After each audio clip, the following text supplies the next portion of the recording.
ఒక fishing hub ఉండాలని చెప్పి మన జగనన్న మీకు జుమలదినలో 70 ఎకరాలు 300 కోట్లతోటి ఫిషింగ్ హబ్ కట్టించి ఈరోజు మీ ముందుకి ఈ జుమలదిన ఫిషింగ్ హబ్ అని ఈ ప్రభుత్వం 30 ఎకరాలు ప్రైవేట్ కంపెనీకి ఇస్తుందని తెలిసి ఈరోజు మీకు అండగా నిలబడడానికి ఈరోజు జగనన్న ఇక్కడికి వచ్చినాడు.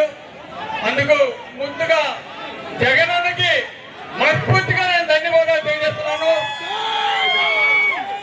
అదేవిధంగా ఈరోజు మన ఫిషింగ్ హార్బర్కి అనేక మంది వైఎస్ఆర్ కాంగ్రెస్ పార్టీ నాయకులంతా వచ్చిన వేదిక మీద వాళ్ళందరికీ కూడా మనస్ఫూర్తిగా ధన్యవాదాలు తెలియజేస్తున్నాను.